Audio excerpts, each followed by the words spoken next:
Now, China says it has contained the threat. So it's closing down borders and opening up businesses. Fewer cases are being reported. Factories are up and running again. Businesses will take time to revive, but they have made a start. Companies are being encouraged to make coronavirus supplies. They're making equipment other countries might need to fight the outbreak. Gloves, masks, personal protection equipment, even ventilators.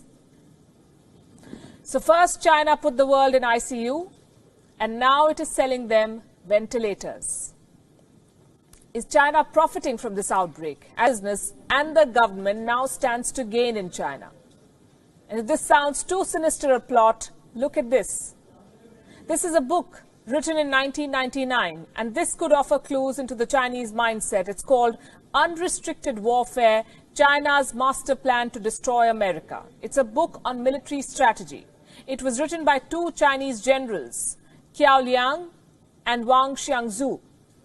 The book makes an argument. It says that China cannot defeat America in a direct military confrontation, but it can leverage its economic prowess to leave the Americans behind.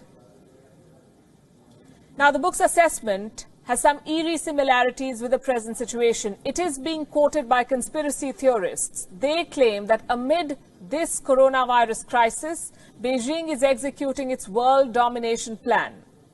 On this show, we do not go by conspiracy theories to make our assessments, so we set out to look for the facts. What we found was most interesting, and we have that for you tonight. Let's first talk about the situation in China. What is happening in China right now? Restaurants, zoos, even the Great Wall is open to tourists. Not foreign tourists, because they may bring back the virus, but the Chinese are out and about. As we say in television, they're moving towards normalcy. Restrictions are being lifted, factories are coming back online, businesses have resumed in many parts of China. At this rate, China's businesses will be up and running in a few weeks. With the measures we have started to take, with the return of the work of the workers and the resumption of productive activities by the factories across the country, I think the Chinese economy is coming back to life. Coming back to life. They have a plan, revive the economy. What does this tell you? While major countries are struggling, China is already making a head start. China also has an interesting pattern. Look at this map. This is Wuhan and the rest of China. The coronavirus outbreak in China is what this map details. Now, some of the biggest cities in China were largely insulated from the outbreak. I say this is interesting because while the virus spread and unleashed chaos in the remotest corners of the world, it couldn't do much damage in China's top cities. I'll give you examples with numbers. Let's start with Beijing. Beijing has recorded more than 500 cases. 8 people died in the city. Do you know what's the population of Beijing? 2.15 crores. Shanghai reported 468 cases with 5 deaths. Shanghai has a population of 2.4 crores. Among the 10 most densely populated cities in the world, only 5 deaths, less than 500 cases. The point I'm making is that China's financial hubs have largely emerged unscathed from this crisis. They can bounce back quickly. They're boosting business by creating opportunities.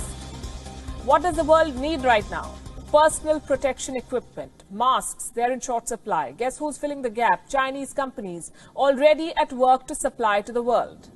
According to a report, almost 9,000 new manufacturers started producing masks in China this year.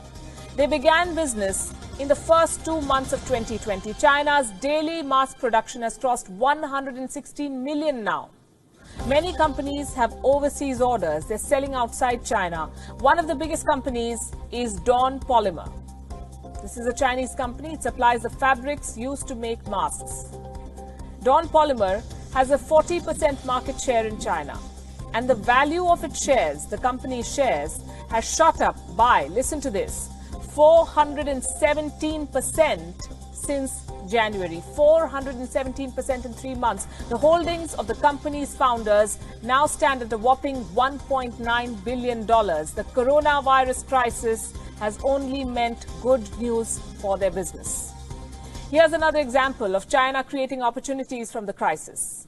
Buying out distressed assets. Case in point, Australia. The Scott Morrison government is worried about Chinese companies taking over Australian businesses. Reports say Australia's Foreign Investment Review Board is now gearing up. Why? Because they fear takeover attempts from China. Distressed Australian businesses and assets are on China's radar. It's not just Chinese companies that stand to gain. Foreign companies based in China are also back in action.